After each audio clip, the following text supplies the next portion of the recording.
Hello everyone, welcome back to my channel. তোমরা সবাই কেমন আছো? আশা করি খুব খুব খুব ভালো আছো। তো আজকে হচ্ছে আমাদের পুরীতে শেষ দিন, তো সেটা নিয়েই আজকের ব্লগটা শেষ অবধি দেখতে থাকো। আশা করি তোমাদের খুব ভালো লাগবে। দীপক কাকা একটু আগেই এসেছিল, তো প্রভুর মহাভোগটা দিয়ে গেছে, তো এই জন্য আজকে সন্ধ্যাবেলা দুই ছেলেকে এই মহাভোগটাই প্রসাদ হিসেবে খেতে দিলাম। এখন ঘড়িতে প্রায় 5টা মতো বাজে। আমরা এসে ঘুমিয়ে টুমে একদম ফ্রেশ হয়ে গেছি। দুই ছেলেকেও খেতে দিয়ে দিয়েছি। ওদের কাউকে এসেই তারপর তো আবার বেরোনো। তো যাই একটু সমুদ্রের ফুরফুরে বিকেলের হাওয়াটা এই বছরের মতো নিয়ে নিই, দিয়ে এক রাশ সমুদ্রের প্রতি ভালোবাসা নিয়ে আবার পরের বছর আসবো, সেটাই সমুদ্রকে বলে আসি। এখন একটু বেরোচ্ছি, একটু মার্কেটে যাচ্ছি, কয়েকটা টুকিটাকি জিনিস কিনা আমাদের বাকি রয়ে গেছে, ওই দেয়া শেয়ার ব্যাপারগুলো থাকে, তো সেগুলো একটু নেবো। চলো বেরোই। যা সুন্দর হাওয়া দিচ্ছে না সমুদ্র থেকে, অলরেডি রাস্তায় সবাই নামতে শুরু করে দিয়েছে, কত লোক। চলো তোমরাও নামো আমাদের সাথে।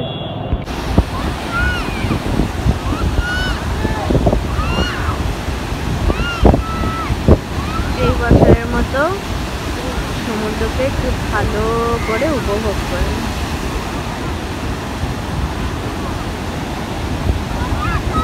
বিকেলে চা খেতে যাচ্ছিলাম, হঠাৎই দেখলাম কি সুন্দর, একদিকে দেখো শিব আর একদিকে পার্বতী বালি দিয়ে বানিয়েছে, কি অপূর্ব না? সত্যি কিছু মানুষের শিল্পীর হাতই আলাদা হয়।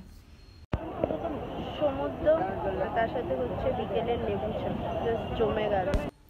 আবার একটু এলাম বিচ মার্কেটে, এই খেলনাগুলোকে দেখো কি ভালো লাগছে। তো এখানে আরেকটা ডুগডুগি না আমার সারল্যর জন্য খুব ভালো লেগেছে, ওই কাঠের ডুগডুগিগুলো, তো ওটা একটা নিয়ে নিলাম। আর বাবা মা সবার জন্মদিন, অ্যানিভার্সারি, দিদিদের অ্যানিভার্সারি, সব কিছু, ওই জন্য বাবার জন্য একটা নিলাম লুঙ্গি, সারল্যর জন্য আর একটা ছোটো পাঞ্জাবি আমার পছন্দ হয়েছে। এগুলো বাড়িতে পরার জন্য গরমে খুব ভালো লাগে, তো এটা একটা নিলাম। আমার মায়ের জন্মদিন আছে, তো মায়ের জন্য একটা ব্যাগ নিলাম। আর আমাদের এত শপিং হয়ে গেছে, ওই জন্য একটা আমাদের আলাদা একটা ব্যাগ নিতে হলো। তো এই দোকানটার ব্যাগের স্টলগুলো খুবই ভালো। তো দীপক বললো জন্মদিন তো তোমারও আসছে, তো দীপক হঠাৎ বললো যে তুমি একটা ব্যাগ নাও, খুব ভালো লাগবে। তো এইটা তো নিলাম এক্সট্রা একটা লাগেজ ক্যারি করার জন্য, কারণ আমাদের এত শপিং হয়ে গেছে, ওগুলোকে ক্যারি করবো। আর এইটা নিয়েছি, দীপক আমাকে জন্মদিনে কিনে দিল।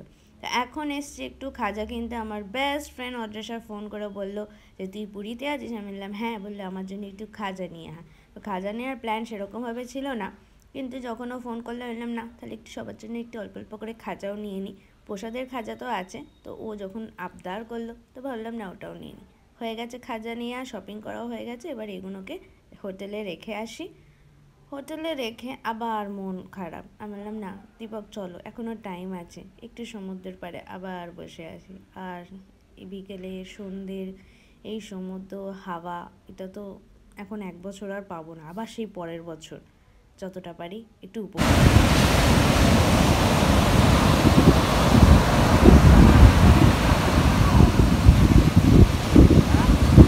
ভালো লাগছে না, অত বাড়িয়ে দিচ্ছেই করছে না, সমুদ্র যেন আমাদের দুজনকে বলছে থেকে যা থেকে যা। চলো এবার যাই।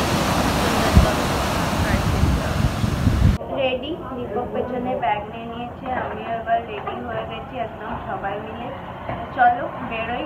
এখন ঘড়িতে প্রায় 9:45 মতো বাজে, আর আমাদের ট্রেন হচ্ছে 10টা 10। তো আস্তে আস্তে এবার এগোই, মনটা একটু খারাপ। দীপক লাগেজগুলো অটোতে তুলছে, আমি আবার বিচে একটু চলে এলাম। এই ফাঁকে একদম প্রাণ ভরে মন ভরে যেন হাওয়াটা আর সমুদ্রের এই মেমোরিটা নিয়ে যায়। দীপক অনেকক্ষণ ধরেই ডাকছে, বলছে তোমার কি এবারে বাড়ি ফেরার একদমই ইচ্ছে নেই? আমি বললাম সত্যি আমার মনে হয় বাড়ি ফেরার ইচ্ছে নেই। যাই হোক অটোতে উঠে পড়লাম। আমাদের ট্রেন হচ্ছে 10টা 5-এ গরিব রথে, আর নামবো সেই বিখ্যাত স্টেশন শালিমার, যেটা আমাদের বাড়ি থেকে অনেকটা দূর। চলো আর কি, চলে এসেছি স্টেশনে, ট্রেনে উঠে পড়েছি, ট্রেন ছেড়েও দিচ্ছে। হোটেল থেকেই ডিনারটা নিয়েই এসেছিলাম, এবার ট্রেনটা ছেড়ে দিলেই ফটাফট একটু ডিনার করে নেবো তাড়াতাড়ি, দিয়ে শেষবারের মতো পুরী স্টেশনটাকে একটু ভালো করে দেখে নিই। আমার সাথে সাথে তোমরাও দেখে নাও, যে তাড়াতাড়ি ডিনার করে তাড়াতাড়ি ঘুমিয়ে পড়বো।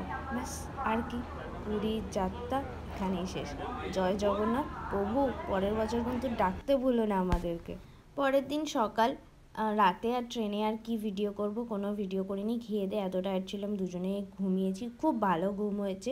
আর 5 থেকে 7 মিনিট মতো লাগবে, আমরা শালিমারে ঢুকছি।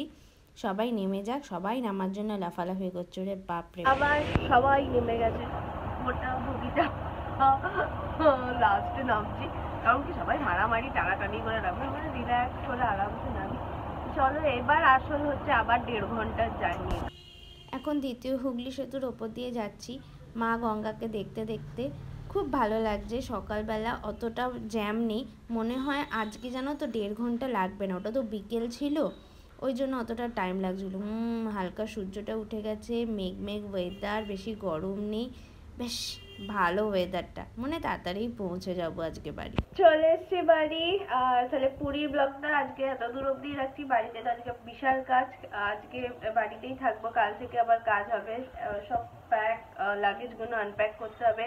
ঘর আমি সব পরিষ্কার করেই গেছিলাম, ঘর নিয়ে আমার আলাদা কোনো চাপ নেই। একটু রান্নাবান্না অল্প টুকটাক তো আছেই। চলো আপাতত এত দূর অব্দি রাখছি আজকের ব্লগটা। যদি কিছু ভালো লেগে থাকে তাহলে like, comment, share and subscribe করতে ভুলো না। খুব শীঘ্রই দেখা হবে আবার একটা নতুন ব্লগে। ততক্ষণের জন্য টাটা, আর সবাই খুব খুব খুব খুব